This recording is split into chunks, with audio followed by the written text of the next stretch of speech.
Captain Marvel has released a deleted scene. The Falcon and the Winter Soldier gets a director. All that and more on today's Marvel movie news. Zach, you want to start that over? You want to start that over? Are we live? No, well, they can trim it out. Sure. Now we got to start over. Let's not do that again. Here we go, guys. We're starting over. Okay. All right, take it away in 3, 2, 1. Hey guys, thanks for tuning into Marvel Movie News. We're going to talk about Captain Marvel's deleted scene, some scenes from Dark Phoenix, and a bunch more on Marvel Movie News. Welcome to Popcorn Talk, featuring movie discussion, news, and interviews. Popcorn Talk. We talk movies. And now, here's Popcorn Talk's Marvel Movie News. Hey guys, good afternoon to you, our merry Marvelites. Welcome back to Marvel Movie News. We are coming to you live from the Kree homeworld because that's the scene of the deleted scene, which is going to be a big part of our topic because it's a slower news week. But there's a lot of cool tidbits, and we're going to take some fan questions in Doom's Question Corner. So start putting those in the chat. Christian's got an eye out looking for some good ones for us to talk about. So stick around towards the end of the show. I'm Zach Wilson. We've got Xia Anderson. Hi, that's me. I'm Xia Anderson. And that's Christian Bladt. Hi, I'm not Xia Anderson. I'm Christian Bladt. Yeah. Thank you to Colpado, who is helping us out, tweeting from the Star Jammer. You can if you tweet a link to the show to at Marvel News PTN, tell a friend, tell an enemy, whoever it is. Colpado will help you out with a retweet from that Marvel News PTN on Twitter. How are y'all feeling this week? Good? Good. Yeah. Having a marvelous time? I'm having a marvelous time. Sorry, that's terrible, and I apologize. It's a slow news week. We got to make all the puns. Look, there's still some cool stuff, though, because we're going to talk about the deleted scene that they uploaded from Captain Marvel. Mm-hmm. There is some Black Widow rumors circulating about when that movie is taking place, throwing some doubt into what we all sort of assumed was a given about when it's going to be. And there's some updates on Falcon and the Winter Soldier that I definitely want to talk about. Plus, did they announce when Jessica Jones is coming out? Kinda. It's a question, and we'll talk about that question very soon. But let's start with our lead story for today, which is the deleted scene from Captain Marvel. And I wanted to talk about, usually deleted scenes are just like a cool thing on the DVD. They're always fun to watch. But this one stood out to me. Did you guys get a chance to watch it? I did, yes. Mm-hmm. What did you think of it? I thought, first of all those adorable little Kree kids, even though they're all essentially, intergalactic terrorists, but they're still adorable, and I did like them. Imagine going through all that makeup and being cut from the movie. But I thought it was good because it actually understood it being cut for time, but it's like, it would have explained the Supreme Intelligence just a little bit. But unnecessary, but a really nice little extra, I think, to have. To me, so it's clear that this scene was probably from the first principal photography shoot, and then when they went back, they rewrote some stuff so that this scene was repetitive at that point because they established in other scenes the Supreme Intelligence and how that works and a lot of stuff. But I do think that this scene is a little bit of a missed opportunity. Zia, I feel like I see on your face that you disagree. That clip felt unnecessary, and also it reminded me that the reason I didn't like the movie that much is because the whole thing felt flat. And that scene just reminded me of it. It's weird because the actors in the movie are all great. The storyline's not bad. I don't know why, but watching it, I was like, oh, I'm bored. Did you not That's enjoy? right. You didn't enjoy her jokes, her playful ribbing of Jude Law? No. I didn't think you would. It didn't do much for me. I thought it was it reminded me. I'm like, oh, that's why I like Carol. So I had the exact opposite. The exact opposite So we would reaction. never go after the same girl, which is why we can stay friends. Yeah. Yep. That's why this works. Here's the reason I like this scene and why I think it's unfortunate that this scene or something like it isn't in the movie. This, to me, humanized the Kree world in a big, big way that I thought the movie sort of failed to do. It's one of my complaints about the film, and I overall I liked Captain Marvel, so I want to remind people of that, as I said. But one of the issues I felt with it is that it simplified the Kree-Skrull War, where it didn't feel by the end of it like it was a two-sided, just like never-ending, dirty, bad war. It felt like the Skrulls were good and the Kree were bad. But giving us this little window into Kree culture with kids and how they've like a little bit more of like how they've lived on their side of this war, and where they are like about protecting weak planets and stuff like Jude Law mentions. That to me is way more humanizing of that side, to where by the end you would really feel like both sides had good and both sides had bad. And that's one of the things I thought was like a little bit missing in the movie, was painting both sides as good and bad. Right. Which is the interesting thing when you have like a people that have been at war for millennia. It's like not everybody in a multi-millennia war is going to be evil. Right. Well, and yeah, I mean, they took a character that originally was, I guess, a race that in the comics that were evil, and they kind of did a little flip on you, which was cool. But you're right, nobody's hands would be clean in a war that's been going on that long. So exactly. Yeah, that makes sense. And like, so I wanted to see like a little bit more of that, and I like this scene because it gave us that. Yeah. I thought it was cute, but it would have been repetitive if you just like slipped it back into the movie as is. But that's why I think it was probably something that was reshot, rewritten from an earlier version, as opposed to just like cutting room floor, done with this. Yeah, I mean, a lot of times, I mean, we all know this, anybody who's watched deleted scenes, a lot of times you get scenes that they're not rendered. Like if you look at the Guardians of the Galaxy Blu-ray, there's scenes where Rocket is actually not animated it's in just Sean Gunn. Yeah, it's so you get a lot of stuff like that sometimes. So this felt like an actual scene, completely unnecessary, but the kind of stuff I like to see in the deleted scenes. You know? Yeah, and so I think that this is a good look at like what we're gonna have a chance to look forward to once Captain Marvel comes out on Blu-ray, coming soon. I don't know. I kind of want to get Captain Marvel on Blu-ray, but I kind of want to like hold out and get the like crazy box set. It has everything of all of Phase 3 is gonna be, but that probably won't come out till like the holidays. I kind of want to watch Captain Marvel again. What am I gonna do here, you guys? Make a friend buy it so you can go over to their house and watch it.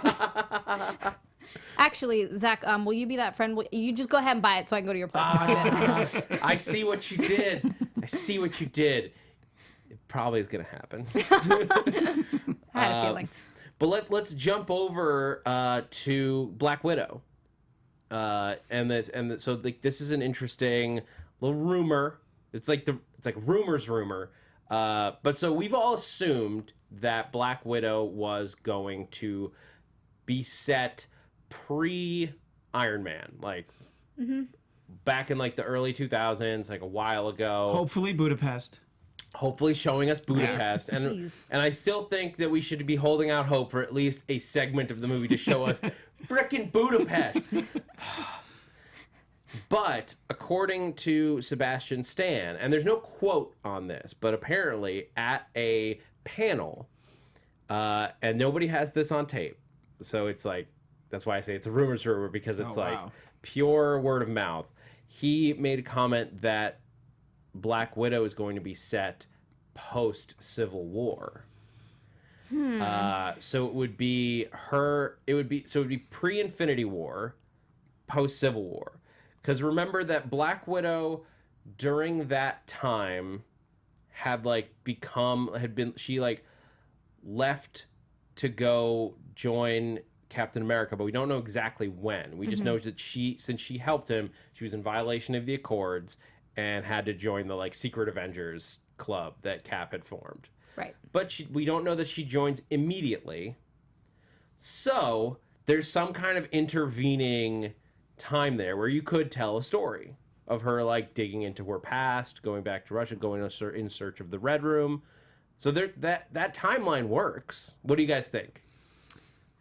Yeah, I think that there definitely could be some cool stories to tell there because, like you said, we have no idea what she's off doing. And maybe we'll get to see a little bit of Cap in there too.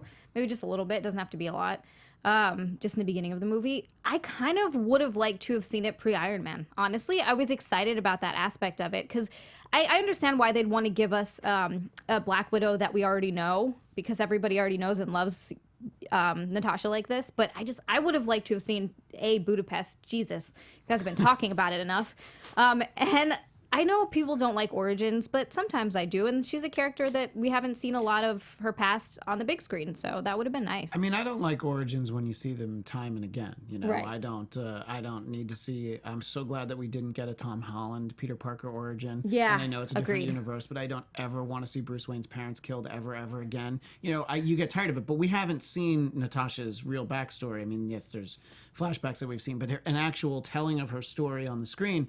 I would like. The one advantage to being after Civil War is that, yes, you could include other characters. I would bet probably not Cap, but that doesn't mean you're not going to see, who knows, Rhodey or Sam. You know, there's no short list of people that could be included in it. But I hope that it actually is at least mostly set prior to the first Iron Man, or Iron Man 2, I guess. I mean, there's a lot of complications that come with that territory. I mean, it's an interesting debate. Like, if you're going to do a movie that's set 15 years ago, essentially, with like how much can you do the de-aging that you've done to like Samuel L. Jackson, who was in a big chunk of Captain Marvel, Yeah. but not nearly as much of it as Scarlett Johansson would be in a Black Widow I'm just going to go and movie. say that Scarlett Johansson does not age. She still looks freak. I don't even think she needs it. Like, she still looks so good that it's just whatever. Just put a little bit of extra makeup on her and like make her, you know, in TV shows where they go back in time with characters and they just do something to their hair that for some reason makes them look like they're like 12 again. And you're like, Yeah. how did they do that? Well, that's the other side of it. Is you could do you could, like, do you think audiences will just roll with it if you just like shot Scarlett Johansson as she is and we're like, it's 2008, deal with it? I mean, kinda. Let me just bring in a very controversial statement from the chat from Langley M. Neely. I seriously have no interest in Budapest. How? We all want to know. What is it? They talk about it all the time. I get where Langley's coming from. It's sort of it's the same reason I know a lot of people didn't enjoy Solo. Sure. Because the Kessel Run was this mysterious thing that's like, did the Kessel Run 12 parsecs? How does that work? And it was like a fun, like, you could create what you wanted. Right. Now that they've shown it to us, we know exactly what that was. There's less invention, like headcanon, that you have to fill out. And like, it is sort of fun playing with like, what the hell went down in Budapest? Like, and like going with it. But they keep building it up. And it feels like they're going to show it to us. It's just because they built it up so much. It wasn't a one-time reference. If it had just been in Avengers 1, I think it would have been a fun little throwaway thing. But the fact that they keep bringing it up. Yeah. Yeah. And now we I know wanna know. Fury was there Yeah. too. I know. Like, something happened in god dang Budapest. I think Gamer Girl summarizes this well. I think Langley fears that the Budapest reveal will be as bad as the how Nick Fury lost his eye reveal. And Gamer Girl great earlier in the chat point. said that she liked Captain Marvel, so she's not a hater. She just didn't like that. You can aspect. enjoy Captain Marvel. I very much enjoy Captain Marvel. I saw it 3 times in theaters, but there were still problems with it. Sure. You can acknowledge issues and enjoy something. No, I agree completely, Gamer Girl, actually. Yeah, because you're like, wait, what? That was it? Oh, okay. So, yeah, I agree. Yeah. So I guess would you be satisfied if we did a little bit of a prequel? Like we showed like a Budapest, like this is when she joined S.H.I.E.L.D., and then we jump to You'd have to have a good post-Civil War. reason to have a flashback like that. Like, it would have to be... Well, it would probably be, you can't meet her dad, even though we dropped his name in Right. Endgame. Yeah. Because she doesn't know who he is when we get to Endgame. But whoever, like, David Harbour is playing and all that, like, they could have been nearby in Budapest. Maybe they were attempting to take down something related to the Red Room when they were in Budapest. Or you have like another Black Widow tracing her in Budapest, and then we catch up with that person that you revealed was in this background of that. And then it's Hermione, and you're like, that person just shows up post Civil War to like take on Natasha. So you establish Budapest, you do the fun part, and then you show a little sneak peek of something that like Natasha never sees again until we pick up with her in 2017. Yeah, I think that some variation on the structure of what you're saying is what I'd most like. I want some. It doesn't even have to be origin like day one, but some early story of her, and then they can jump to whatever time period if they want it to be Civil War or wherever they want it to be. That's fine. But I'd like a little bit of backstory with her. I don't necessarily need her origin, like seeing her being trained up in the Red Room. Yeah. But I would love to see her join S.H.I.E.L.D. and how that went down. Like the turn. Yeah. The turn from Russian assassin, like potentially maybe working for either the KGB or Hydra or both, to trained S.H.I.E.L.D. operative who like is trying to wipe out all the red in her ledger. Like I think if you're going to do a Black Widow movie, you have to show us some of the red. Yeah. That was in that ledger. Absolutely. You can't just you could. I mean, there's ways to tell that story, but I think that you have to show some of it, or at least the consequences of it, because the red, like, I got some red in my ledger, has been largely forgotten since. Like it's there, but it's really underneath a lot of the other Avengers stuff that she's been up to since she hasn't had her own solo movie to deal with those kind of storylines. So yeah, that's my thoughts on Black Widow. Do you guys have anything else you wanted to add there? I'm just curious to see who all of these cast characters are going to be. That's what honestly, that's what I'm the most excited about. Just seeing who they plug into the story. Yeah, who these yeah. actors are. Christian, Where drink these some people go. water, man. Yeah. That's why you have 2 cups. That's why I have 2 cups, but it's willpower. They're actually filled with sand. All right, so let's move on to Dark Phoenix. Let's. Christian's like, Only yes. 2 weeks from 2 weeks from today, actually, you'll Is be able it to see really? because it's June 7th is the release date. That's 2 weeks from Is tomorrow. it June next week? Oh my Yeah, god. the end of next week will be June, next Friday. What in the world Next is Saturday. happening? Next Saturday. How did that happen? When did it turn to June? Well, it Well, it hasn't hasn't yet. yet. Yeah. Time is flying by, and we're inching closer and closer to death. So we're 2 weeks away from Dark Phoenix. Yep.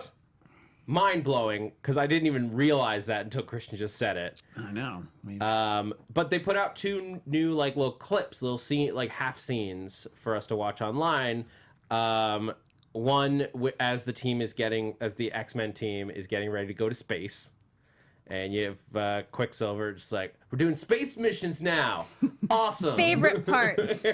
My favorite part. My favorite part about that movie is going to be Quicksilver. I already know it. And then you have Jean Grey, or as I accidentally referred to her while watching this clip with Xia, Sansa. Yeah. I was like, oh yeah, and Sansa's sitting there. It's like, nope, that's different. I thought you did it on purpose until No. I said something, and you were like, oh, whoops.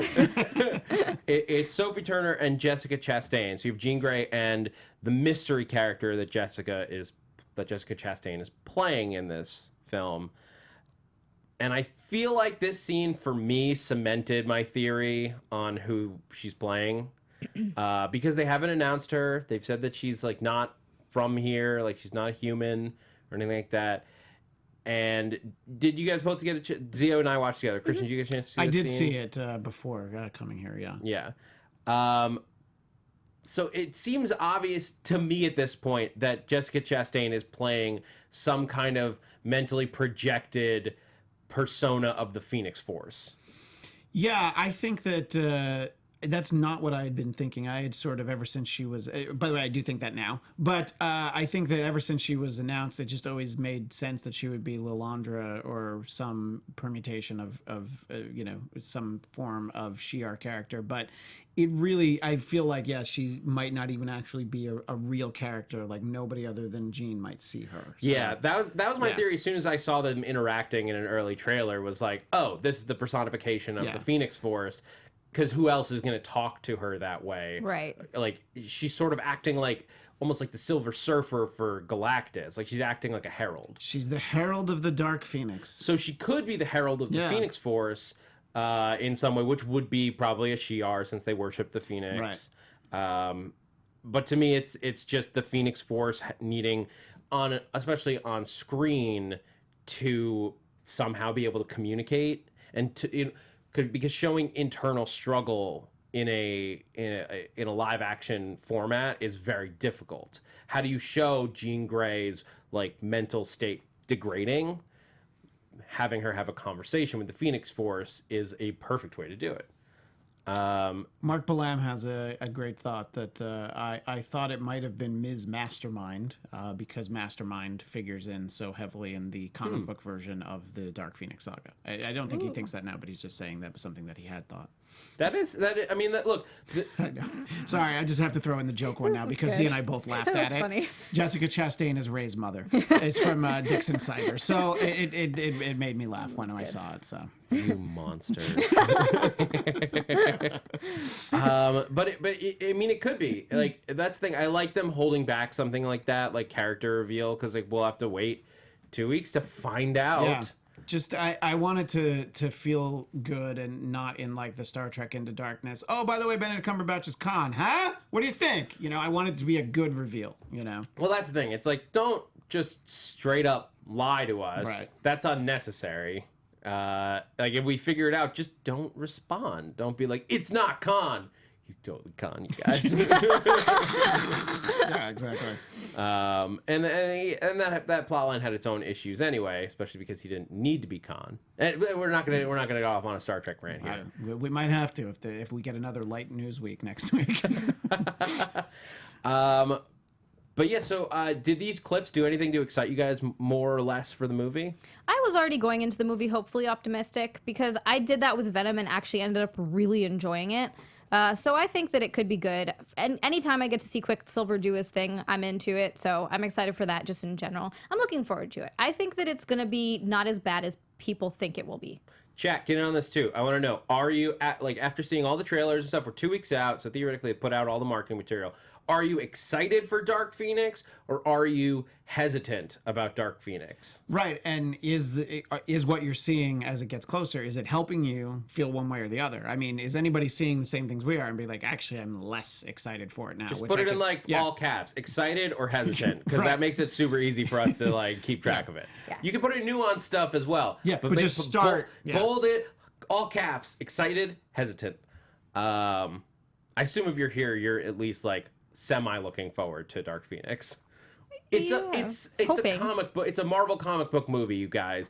I know that you might be nervous about it, thus hesitant. Yeah, and I think there's 0% chance that it'll be the worst X-Men movie. Which Agreed. There's just no chance that we'll get that. The other Dark Phoenix story is probably going to keep the crown. No, that doesn't even have the crown. X-Men Origins Wolverine is really bad. That doesn't even have the crown for me. Is Which it one is it Apocalypse for you? you? Apocalypse. That's for me also. Apocalypse was rough. Apocalypse had characters in it I liked, so that made me like it a little bit more. But I don't know. I think even the bad ones have something that I like in them. They all have something to like in there. Like even X-Men Origins Wolverine, I'll always say this, that I think Liev Schreiber as Sabretooth is great. I wish he'd been in a good movie. Yeah. You know, it was such a waste to have him as Sabretooth in such an awful, I'll say it again, awful movie. Yes, there's a lot of that's what I mean. But overall, like Apocalypse was the only X-Men movie to almost put me to sleep. I could see that. Yeah. And I mean that literally. Like, I think I saw it with Jesse Klein, who I used to host a bunch of Marvel TV after shows with. And we were both like, were you just tired going into that as you are now? I definitely remember leaving the theater and being like, oh no. But all the stuff they put out about Dark Phoenix, I am looking forward to it. I think it might be a good swing at this story. We're getting some great reactions in the chat. Once again, Mark Balam wants to know, this is all caps, is ambivalence allowed? Yes, it's absolutely allowed. So you're either... but Byron Broomhead is very, very hesitant. Philly Prince says excited, but I think it's a little trepidatious. We had some comments in there before that the bar is really low since X-Men 3. Hesitant gamer girl, real YT excited. Let's see, there was one that I really liked. Where is it? Thunder God, not even remotely interested. This is what I wanted. Mr. Duck Sauce, great name by the way. This is the same guy who wrote The Last Stand, and now he's directing. Yeah, all caps, hard pass. Valid point. That is a good Completely point. valid point. Oh no. Yeah, I blame Brett Ratner for a lot of that, but you're absolutely right. I can't. It's weird to remake your own movie. Yeah, Yeah. yeah. I really wish that Jean wasn't wearing the same red jacket that she wore in Last Stand. That's the more than anything. That's what makes me really nervous. Oh boy. Oh no. Uh-oh. All right. Well, I think let's jump to the small screen for a little bit. But these are big storylines being told. It's Marvel TV time. Oh. Marvel movie news. We're talking TV time. And let's talk about Disney Plus up first. Really excited about that. The Falcon and the Winter Soldier, which they are continuing to call it that, despite the fact that he's kind of Captain American now. Maybe it's gonna be a prequel. Just kidding. No, it could be. It could, yeah. But Who knows where they? Don't do that. I Oh know. my god. That's what I don't want that. Don't but do I'm just that, saying but- they could. No, you can't even do that because he's in Winter Soldier's in Wakanda yeah. that Yeah. entire until Infinity War. Yeah, that's a good point. it wouldn't He work. can't like take a break to go run off with Sam. He's for, like, hey guys, I'll be back. See you later. They're like, but you're not. What? But we have some casting news and a director for the entire series was announced. Let's start with the casting news. The casting, this is fun. It looks like we're gonna have both Sharon Carter Yep. and Baron Zemo are going to be in the Falcon and the Winter Soldier, as they announced that Emily Van Camp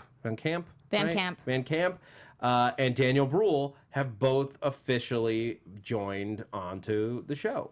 And, we've got that. It's also going to be 6 episodes long, Right. which has been confirmed. And it's going to be directed by a woman by the name of Carrie Skoglund. I'm so sorry. I don't know how to pronounce that last name. Skoglund. Let me see. Skoglund. Maybe it's a soft D. But Skoglund, I think. I think Skoglund yeah, sounds that good. sounds yeah. right. And if you haven't heard of her, she's a television director who has directed episodes of TV across so many shows. I can't possibly list them all, but the big ones, directed like 5 episodes of The Handmaid's Tale. Ooh, okay. 1 episode of The Punisher. Ooh, all right. In season 1, the episode Resupply. Perked up. I'm perked up. So she has. I'm in. She's directed episodes of The Walking Dead, Fear the Walking Dead. I'm just looking through her list, like Yeah. Penny Dreadful, Vikings, Dreadful. the Borgias, Boardwalk Empire. The list goes on and on. But like, I'm so this is- already so excited. this is a very like skilled director, and you've seen her work at some point, probably through all of this stuff. I did think the most interesting thing about this was that they're going with a single director for the entirety of the show. Interesting. From what the announcement sounds like. Yeah, I think that'll help kind of give it a singular vision. You know, I mean, I think, no pun intended, Paul Bettany, sorry. But I think that, when it's a miniseries like this, I think it's better to do that. You know, they're not under some kind of real time crunch for a release date, or broadcast date. So I think they can take their time and just let the same director do the whole thing. So I think that's whatever the look is going to be. I think it'll be consistent, obviously, through all 6. Yeah, I mean, that's a cool thing. It implies that it's going to be very serialized, that it really is probably going to feel like a 6-part movie more Yeah. than anything else. Because it's not going to have different, it's probably not going to be very episodic. If it's one director, they're going to bleed into each other. They're going to shoot it probably straight through with like, if it's the same director, that's like, you do one set of prep. You don't have rotating people going in and out.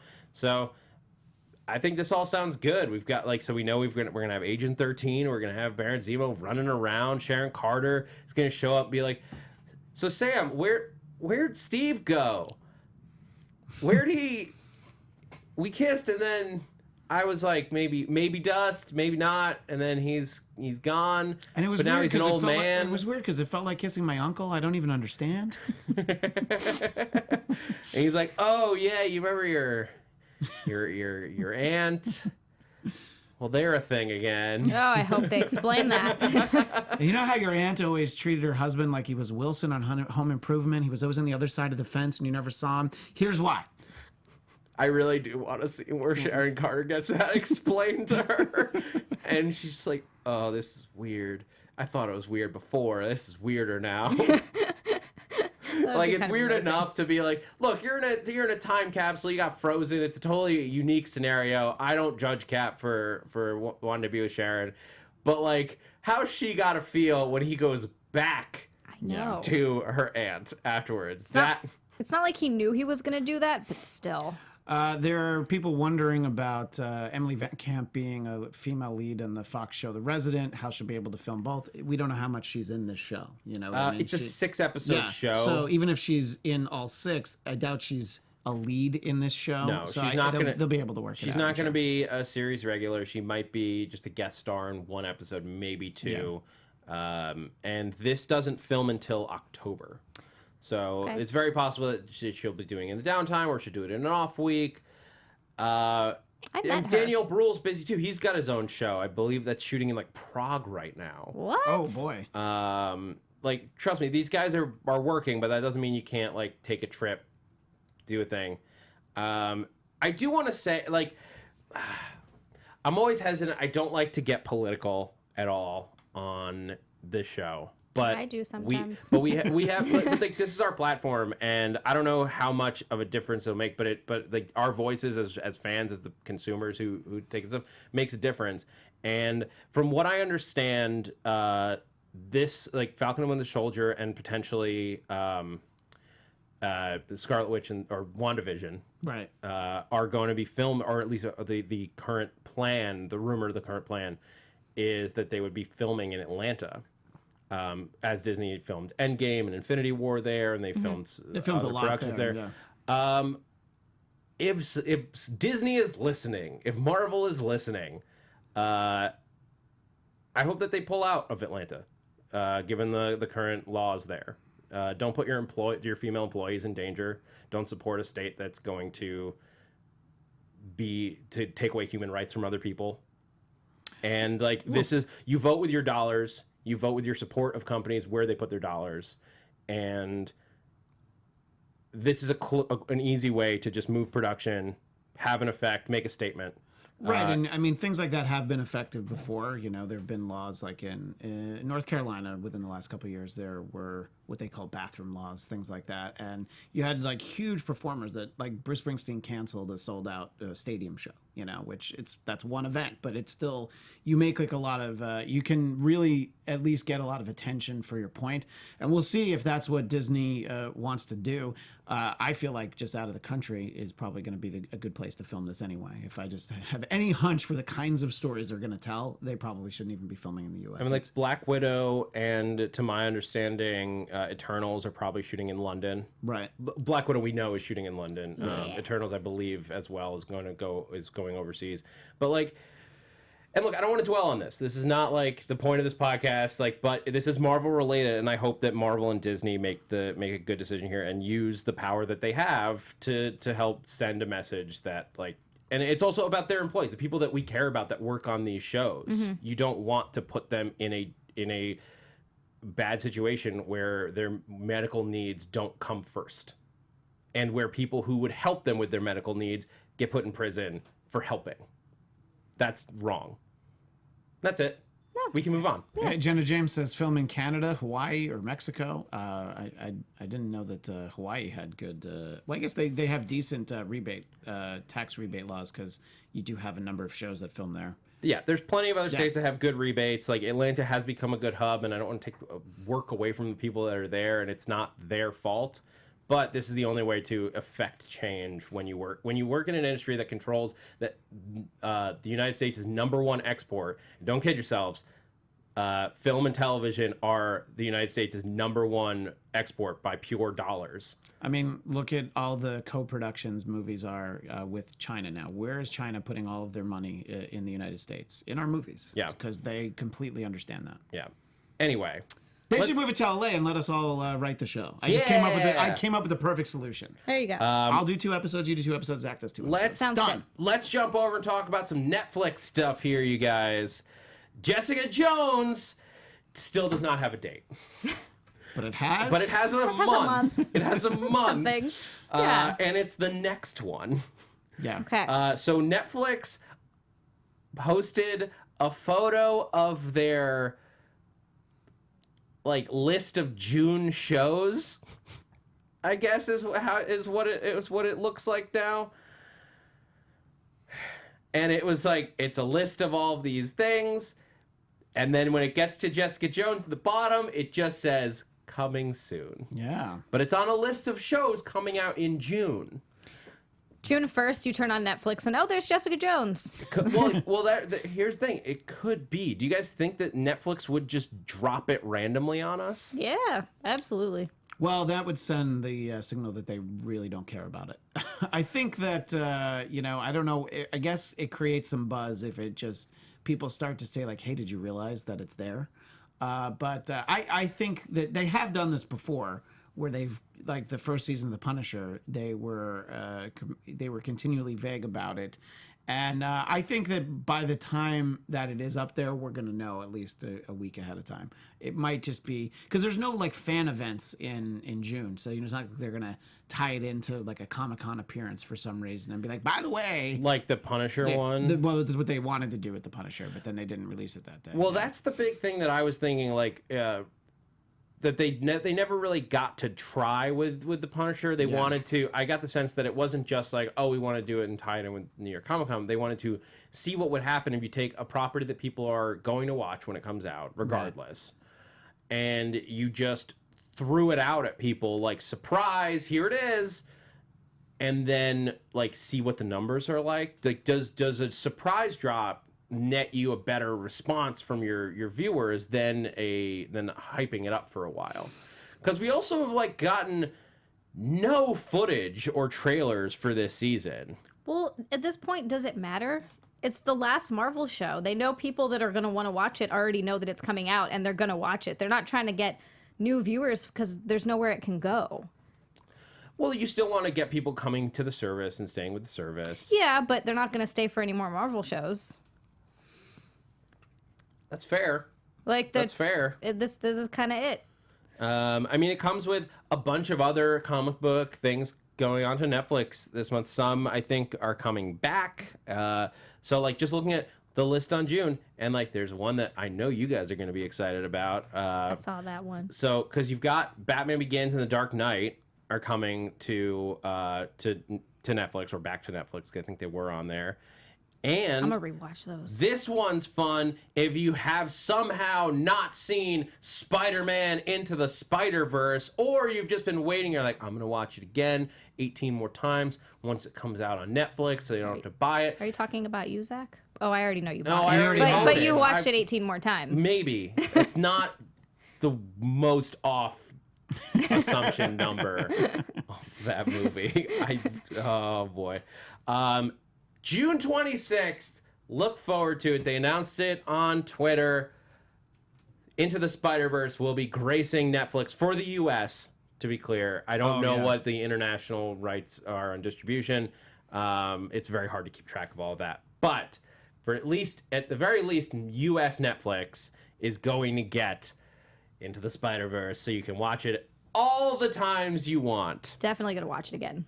Yeah, I have not bought it yet, so now I'm just going to wait, and I will definitely watch it again. I still personally recommend for this one, pick up a Blu-ray or a 4K copy or whatever it is, because the special features on this one are so fun. The Spider-Ham short alone worth the price of admission. I might be expecting to get it for Father's Day, so I haven't bought it for that reason because I never know what to ask for. So I was wait, Spider-Man. By that point, it'll be on Spider-Flix. It'll be on Netflix. Wait a minute, why isn't there a Spider-Flix? Spider-Flix. Think about all the Spider-Man TV and animated and movies and everything. We could definitely have a Spider-Flix. That would be great. Oh boy. Just it could be a little subsection of Netflix, Spider-Flix. Nice. Yeah, you could make that little corner. Just team up with Sony. Yeah. Or that'll probably be on. Well, no, it wouldn't be on Disney Plus because it's Sony. Anyway, let's talk real quick about some Agents of S.H.I.E.L.D. from last week. I watched. What did you guys think of that episode? It was I enjoyed it. I liked it too. I thought it was a good episode. Zia has a crush now. I do. Who do you On love? Fitz. Yeah. Of course you have a crush on Fitz. Who Fitz could not have a crush on Fitz? Go back and watch the show, Zia. You know, the one you watched before this, he was barely in. So. The next episode, you'll be coming in with a buffalo mozzarella pesto sandwich. You don't understand that reference. I don't. But once you watch season 1, I don't. that's what you'll want to eat. Trust me. Okay. I mean, it sounds delicious. I kind of want to eat it now. Doesn't sound like a bad sandwich. Well, my crush on Fitz is nothing new. I've had a crush on him since the first episode, but I loved watching he and Enoch together. I thought it was great, and I preferred the space stuff last season, and so I'm glad that we're getting to see a lot of that already so far this season. I'm hoping we get through the space stuff and get back to Earth. That's the stuff that I'm more interested in, if I'm being honest, when it comes to S.H.I.E.L.D.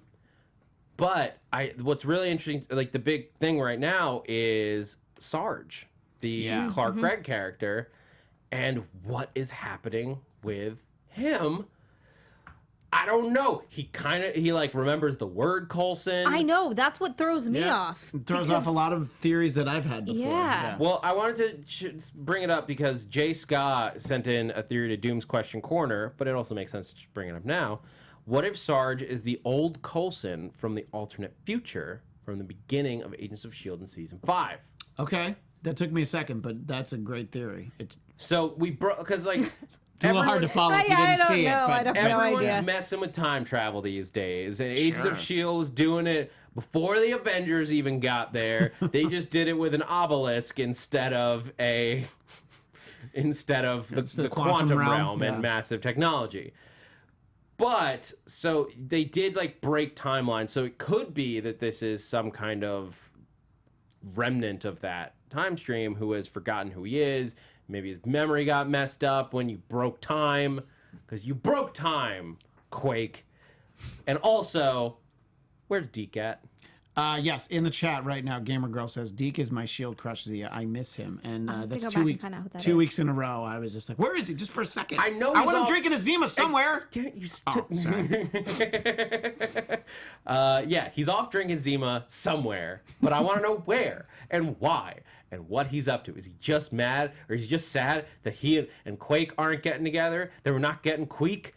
And what flavor flavor Jolly Rancher did he put into his Zima? That's the real question that we need to find out. Oh my god! I'm about to look up who this is right now. Right now, this is the time to do it. But I like the mystery surrounding Sarge, where he's coming from. I sat in on the AfterBuzz TV Agents of S.H.I.E.L.D. after show again this week. There were a lot of theories in the chat and on the panel about where they're coming from. I think that a different time is just as likely as a different dimension / multiverse galaxy, that sort of thing. So I don't know. I think there's so many options, and I like that they're just giving us a little. Oh, and that doorway thing was awesome. The way it moved around. Like usually when you have a gateway between two places, you can't slide the doorway the way that they did in the episode. So I really liked that. That was really cool. That was probably my favorite thing in the episode. It's fun. I'm looking forward to this week's episode that comes out tomorrow. By the way, Gamer Girl, totally get it. Oh, you just looked up Deke? Totally get it. Yeah. Yeah. Oh, and you'll really like him because he comes off as really dumb. So Oh. yeah. So you'll definitely like him. Yeah, he isn't dumb, but he seems it. Just like, oh no, wait, you're actually. No, I kid. I kid. Whoa! I kid. Mute I mean, his look, he's mic. not wrong. Get Christian out of here. Very blonde. All right. Naturally. Let's real quick do some Doom's Question Corner questions from the chat. Oh, yeah. Christian, while you pull some stuff for us, I wanted to one that was emailed in, and you can email your questions in to us on the internet at doomsquestioncorner@gmail.com. One more time, email your questions to doomsquestioncorner@gmail.com so we can talk about it on the show. Obviously, we don't have time to get to everybody's. I love hearing all of your guys' crazy theories. So many people asking about Fantastic Four casting ideas. We've talked about them before. but we'll probably talk about them again. Let's be honest.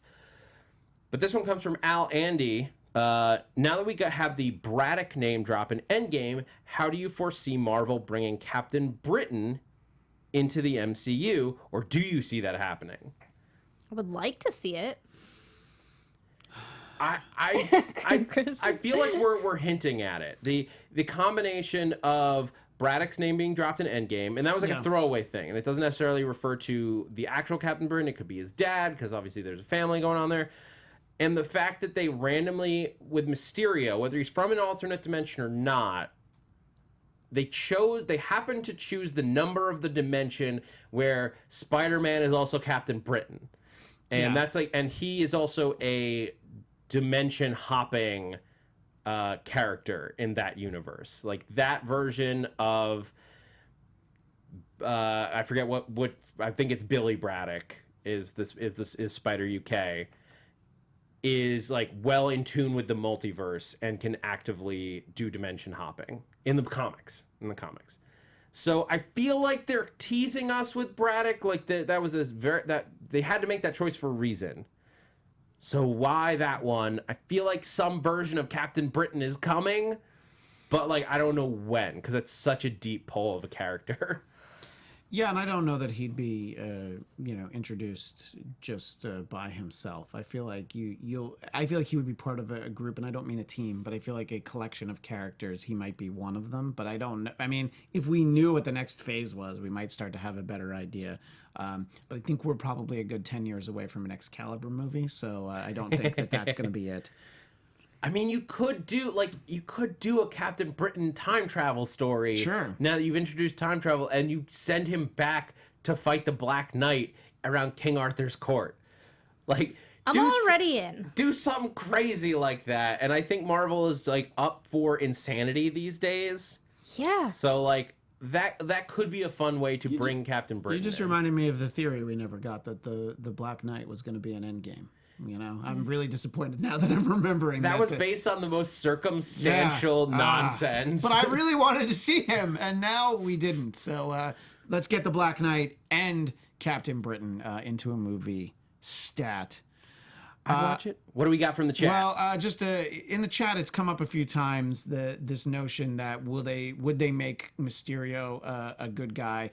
I think because he seems like a good guy in the trailer, he's definitely not a good guy. I don't think they introduce him to us as that. So that's just sort of my quick answer there. And I think that holds up to scrutiny. Like, it's Mysterio, guys. He is the ultimate like illusion master. Whether he's lying about being from another dimension, that's an interesting debate that we could have, and we won't know until it comes out. And if he's lying, why did he pick those numbers for those different universes? Exactly. So that seems the implication is that he is from another universe, but none of his powers are real. A. Carter wants to see Psylocke. Do you want British Psylocke or Asian Psylocke or both? Either way, you can get an interesting story. Let's see. Senor Nerd, do we think Zola makes an appearance in Falcon Winter Soldier? I don't know. Zola? Didn't he die? Yeah, but I mean, I guess he could show up, because he shows up in the second one, Winter Soldier. He shows up like on a video or something. So could there be some trap that he's laid somewhere or something? I don't foresee that. I don't think that is necessarily something that we'll get. But I also don't think it's impossible, flashback or otherwise. Yeah, we blew him to hell.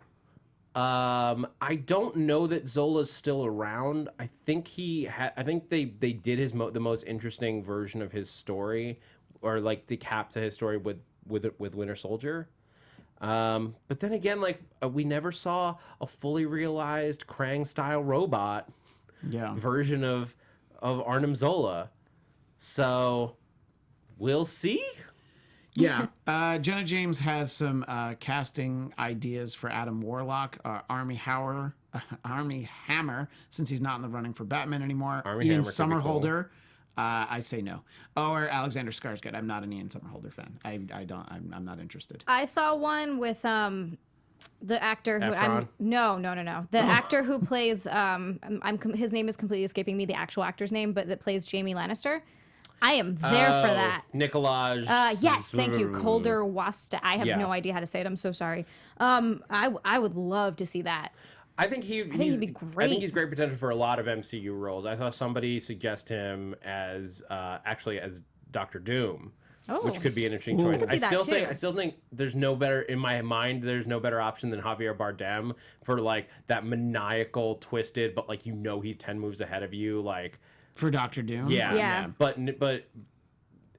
Jamie Lannister, because I don't know how to say his full name without butchering it. I mean, he should honestly legally change his name at this point. To just Jamie Lannister. I think he definitely has potential to play a role in the MCU, and I think like that'd be he great. earned like he showed his acting chops. So finding a dramatic character for him to take on could be really cool. I'd watch it. Oh, yeah. And then there are a lot of people talking about all the different ways that Zola's personality could survive, like on flash drive and things like that. Like, sure, we could see him. I just, I don't know. Are you clamoring for that? Do people really want that? Is that why you're asking the question? Because, I don't necessarily need it. But Robot Zola. yeah. Here's that thing. Oh, now you know. Now you're talking. Here's Robot. the thing. Were you not listening to me talk about Krang a minute ago? If you want to bring Zola back, it has to be as a giant walking robot with the face in the belly. I will accept no other version of Zola at this point. Like, I liked the version that we did with Winter Soldier, where you sort of did that screen version of the character, but like made it not insane. If you're gonna bring him back after that, has to be insane, has to be in the belly of a giant walking robot. See, when you said Krang, I thought of Kang, and I just wasn't even thinking Ninja Turtles at the moment. Yeah. Jenna James, more on Jamie Lannister would be good as Doom, Adam Warlock, or even Norman Osborn. So, whom I feel like we'll have to see at some point. That was a fun theory that I saw this week, that the answer to who bought Avengers Tower could turn out to be Norman Osborn. That would be great. And you cut to that tower and it says Oscorp. That'd be awesome. And it totally adds up. Like, somebody has to buy it. We still don't know if Reed Richards is around, so it's hard to say that it would be a new Baxter building. But if you cut to Avengers Tower, the former Avengers Tower, and it just says Oscorp on it, think how much of a mind F that would be in that moment of like, the home that was your hero is now the home of your worst enemy. That'd be a cool turn for Spidey to have to deal with. That would be great, actually. I like that a lot. And with that fun turn, I'm gonna have to turn off on this show. Ooh, that was good. Very nice. It's not bad. Nicely done. And I'm going to go get turned. I'm leaving. Well, we all are now. Thank you guys so much for joining us here on Marvel Movie News for this week's show. This is a fun one. We talked about some fun stuff. We're going to talk about more fun stuff next week. Christian, where can everyone keep up with you? You can find me on Twitter and Instagram at ChristianDMZ, and over on AfterBuzz TV. Tonight at 10, we'll be doing the Twilight Zone after show, and you can find Zia and I Sunday nights at 9 Pacific doing Marvel TV Weekly, also over on our sister network, AfterBuzz TV. And I'm just going to jump in. I'm Xia Anderson, and you can find me on Twitter and Instagram at Xia_land. That's XIA_land. And he already said the other place I'm at. And I'm Zach Wilson. You can find me on Twitter and Instagram at @ThatZachWilson. Also, be sure to check out my other podcast, Ships in the Night, which is a fanfic insanity podcast where we take cross-fandom couples and ship them together. This week, you can learn the tale of Colonel Sanders and the Burger King. And what that love. They have a lot in common. Yeah, absolutely. It gets real weird. Although one has really good chicken and one has bad chicken. I'm just saying. Burger King has excellent chicken. We explain that via story. There may have been some miscalculations in lovemaking. Anyway, Okay. this has been Marvel Movie News. Good afternoon to you. Excelsior to you. Good night. From producers Maria Menounos, Kevin Undergaro, Phil Svitek, and the entire Popcorn Talk Network, we would like to thank you for tuning in. For questions or comments, be sure to visit popcorntalk.com. I'm Sir Richard Wentworth, and this has been a presentation of the Popcorn Talk Network.